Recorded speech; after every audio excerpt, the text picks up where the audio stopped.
On the morning of October 7th, the Palestinian militant group Hamas carried out a massive attack on Israel that was nearly unprecedented in its scale and scope. Hamas fired rockets from Gaza and infiltrated its operatives across the border, where they engaged in firefights at 7 different locations in southern Israel, according to the IDF. Currently, well over 1,000 individuals have been killed in the ensuing conflict, with some even being American and European citizens.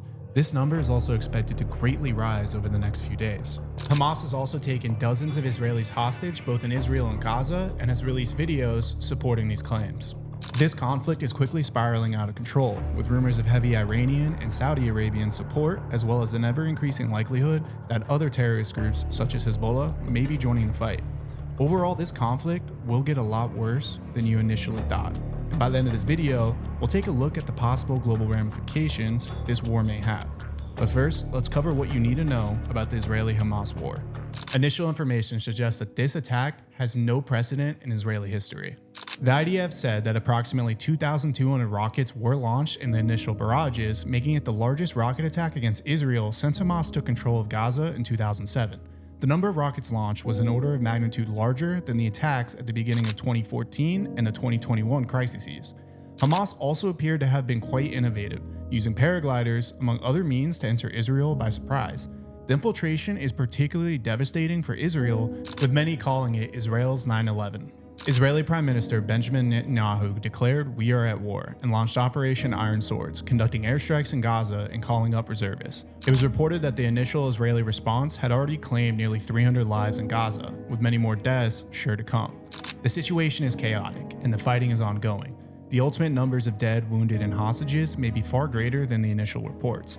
Undoubtedly, early information is incomplete, exaggerated in some areas and underestimated in others, and in some cases just plain wrong. But overall, several observations stand out. Hamas itself was at a dead end.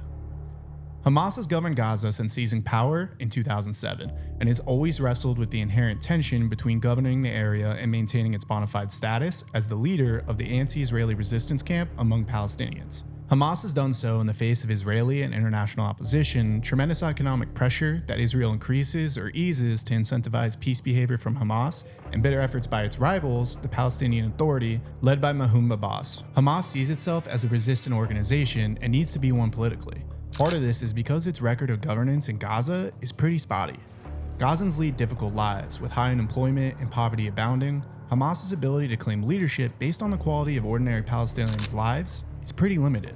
And at the same time, Hamas's leaders see Israel as illegitimate and hostile. They believe that attacking Israel is justified and that in the end, they can gain politically from doing so.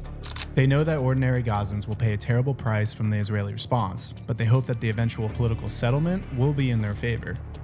This, what maybe you could call a policy choice, has led to a lot of violence on both sides, and oftentimes has put those living in Gaza directly in harm's way. And although this video aims to be neutral, this was one of the aspects that had to be noted, and why separation between Hamas and ordinary citizens is key. So even if it is simply some variation of the status quo, they aim to gain political points, and by implication discredit the PA by showing that they, not the PA, are standing up to Israel. They can also shore up support among more extreme elements of their own organization and potential rivals, such as the Palestinian Islamic Jihad, which have often belittled them for what they see as inaction by Hamas leadership. In many ways, this is a political power grab by Hamas. And with that, the PA is in a catch-22. You see, the PA is caught in a political trap, wanting to see Hamas fail but unable to openly cheer for Israel. The PA claims to represent all Palestinians, a stance that isn't compatible with Hamas's independent power in Gaza. Abbas and other PA leaders have implicitly supported the isolation of Gaza, and its security forces have worked closely with Israel to crush Hamas in the West Bank, often acting brutally in the process. This attack also represents a massive intelligence failure for Israel. Of course, tensions have been high for a long time, with small-scale attacks and conflicts happening pretty routinely. However, the scale of this attack caught Israel, as well as outside observers, by surprise. Israeli officials are already saying that this was a massive intelligence failure. Tactically, Israel was not prepared for Hamas's ability to infiltrate fighters across the border and otherwise conduct a large-scale operation right under Israel's nose. The attack was also a surprise strategically, with Israel not prepared for such a dramatic escalation in fighting, and the timing of the attack will only compound the embarrassment, as it occurred on almost to the day, the 50th anniversary of a surprise attack that began the 1973 Arab-Israeli War. perhaps the biggest intelligence failure in Israel's history. In general, you can expect a really tough Israeli response. Israel's initial response has involved targeting Hamas rocket and missile facilities in Gaza, as well as trying to round up Hamas infiltrators and prevent additional militants from entering Israel. Israel will try to restore shreds of a deterrence by showing Hamas that they will pay a heavy price for its actions. In addition to punishing airstrikes, the Israeli response may also involve significant actions on the ground in Gaza. In the past, Israel has rightly regarded ground operations with caution despite calls by some Israeli leaders to deal with the Hamas problem once and for all. In the past, the more limited nature of the conflict allowed cautious leaders such as Netanyahu to stick to economic pressure and air attacks, minimizing the risk for Israeli soldiers. The scale of Hamas's latest attacks, however, create enormous pressure for Israel to try to root out the organization from Gaza for good. Hamas is going to get hit hard, and this is where this conflict can go from a regional to a global one very quickly. A number of key players around the world may be involved in this conflict in ways not originally seen. First and foremost, there's a connection with Iran. Hamas leaders may have expected the conflict that they have ignited to expand to include other Palestinian militias as well as Iran and its so-called axis of resistance.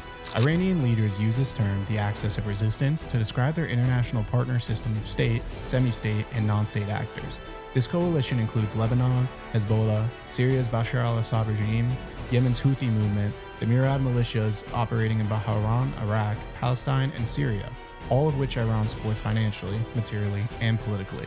Other Iranian-backed Palestinian militias have expressed their leaders to join the fight against Israel. And although currently unknown how directly involved Iran was in the strategy of this attack, it does closely align with the plan originally laid out by Iranian General Hossein Salami for groups like Hamas and Hezbollah to conduct on Israel, with one of the key focuses being to inflict mass terror on Israel, which has been seen by the group of Hamas terrorists indiscriminately killing, abusing, and abducting civilians in towns that their fighters have reached and posting the images and videos of the acts online.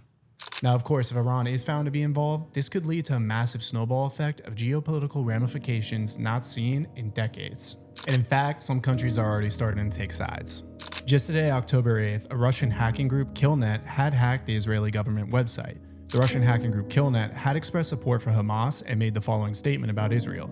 Israel government, you were responsible for this bloodshed. Back in 2022, you supported the terrorist regime in Ukraine. You betrayed Russia. Today, Killnet officially informs you of this, and all government systems of Israel will be subject to our attack. And this is where it gets complicated. The Ukraine war itself has caused a lot of division in the global community, with a lot of the partnerships built around Ukraine now aligning itself with the conflicting sides of the Hamas-Israeli war.